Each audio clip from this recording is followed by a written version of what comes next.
Hello guys, match number 3 RR versus CSK. ఈ match analysis తెలుసుకునే ముందు ఈ రెండు టీమ్స్కి మధ్య జరిగిన ఒక ఇంట్రెస్టింగ్ ఎక్స్చేంజ్ గురించి మాట్లాడుకుందాం.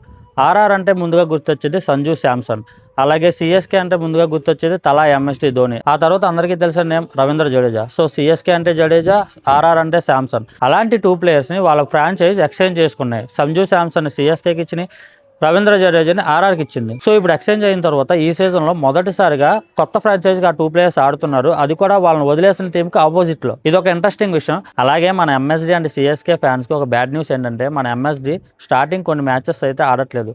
స్టార్టింగ్ కొన్ని మ్యాచెస్ మాత్రమే ఆడట్లేదా, సీజన్ మొత్తం ఆడ్డా అనేది మనకు ముందు ముందు తెలుస్తుంది. నాకైతే సీజన్ మొత్తం ఆడ్డానే అనిపిస్తుంది.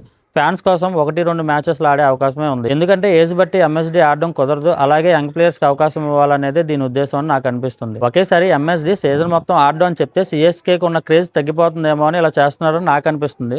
మీకేమనిపిస్తుందో కమెంట్ చేయండి. Now coming to the venue. ఈ మ్యాచ్ అయితే గువాహతి, అస్సాంలో జరుగుతుంది. ఈ వెన్యూ మీడియం సైజ్ గ్రౌండ్ అని చెప్పుకోవచ్చు. ఒక సైడ్ మీడియం సైజ్ బౌండరీస్ ఉంటాయి, ఒక సైడ్ పెద్ద బౌండరీస్ ఉంటాయి. ఈ వెన్యూలో బోత్ టీమ్స్ కలిసి ఒకే ఒక్క మ్యాచ్ ఆడాయి. ఆ ఒక్క మ్యాచ్లో కూడా ఆర్ఆర్ఏ విన్ అయింది.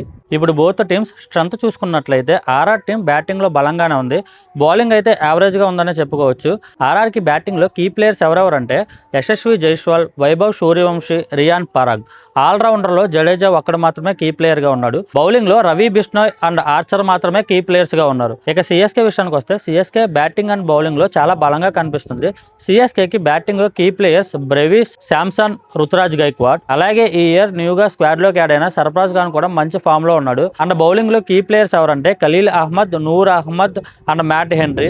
ఆల్రౌండర్ విషయానికి వస్తే Shivam Dube and Matthew Short తో మంచి బలంగా కనిపిస్తుంది. ఇప్పుడు both teams last 5 matches form చూసుకున్నట్లయితే రెండు టీంలు కూడా 2 మ్యాచ్లే విన్ అయినాయి. అలాగే ఈ రెండు టీంలు కలిసి అన్న లాస్ట్ 10 మ్యాచెస్ హిస్టరీ చూసుకున్నట్లయితే 8 మ్యాచెస్ ఆర్ఆర్ విన్ అయింది, సిఎస్కే 2 మ్యాచెస్ మాత్రమే విన్ అయింది.